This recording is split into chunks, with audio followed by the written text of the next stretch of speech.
fall of '66, the creative juices were percolating once again, and the Stones moved into Olympic Studios to work on their next album, Between the Buttons.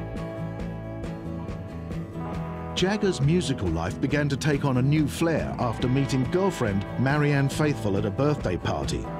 Though their initial meeting was nothing special, a romance soon blossomed, with Faithfull leaving her husband to be with Mick.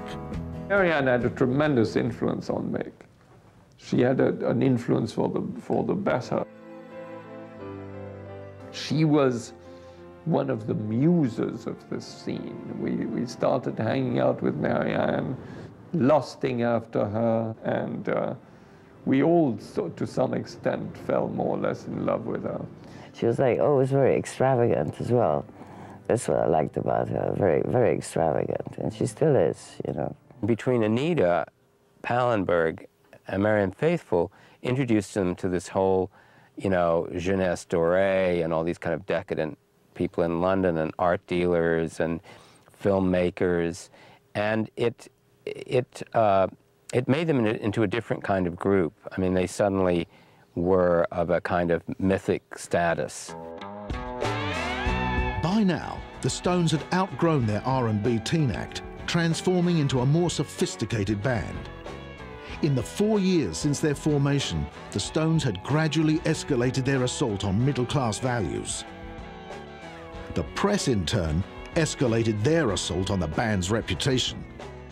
The British government took this mythology that Andrew Oldham had created for real, and they thought they were really under threat from a bunch of rock and roll yobs. On a crisp winter morning in January 1967, the showdown between the Rolling Stones and the establishment finally came to a head. Acting on an anonymous tip, police obtained a search warrant and raided a weekend party at Keith Richards' Sussex home. Mick had prescription pills. Keith had nothing, and they sort of found traces of cannabis of some sort, and they tried to get Keith on an obscure bit of legislation about allowing your premises to be used for the taking of drugs. Coincidentally, Brian Jones and his friend Stash DeRolla were also arrested, charged with possession of cocaine. Well, they decided to round up everybody and destroy the Rolling Stones to arrest Brian. We couldn't believe that they would lie. Things looked grim for the band. Convictions could mean jail time and cancellation of their record contract. With court hearings set for June, the Stones decided to escape the heavy press scrutiny and disappear until the dust had settled. So we went to Morocco. That was more of a rebellious act against the police, you know.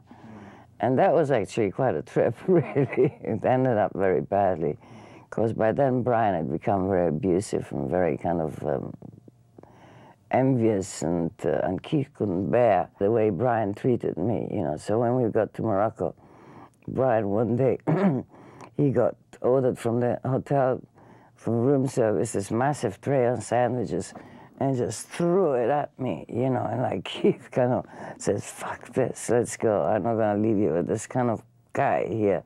Let's split. With Brian temporarily out of the way, Keith and Anita fell in love. In the summer of '67, Keith had to go back to court, and he wasn't sure whether he would actually face hard time or not. And there was a very depressing moment when he gave me this Hummingbird Gibson acoustic guitar and said, you keep that because I don't know when I'll be able to play that again. The bust, of course, was shattering for everybody who knew them, and everybody was all fascinated and interested and wondering what was going on, you know. And eventually they had got a night in jail. They were let out, you know, on bail, and we got an announcement that A, we were getting this Stone session, B, that everybody had to be there on time for real. I remember the night that they were on bail, and we went into Olympic Studios, and they were recording We Love You. It's now about 1 in the morning, and in comes Paul and John. John says, what's wrong? Instantly knew there was something wrong. Let me hear it. So they play him We Love You. He says, put it up, put a mic up.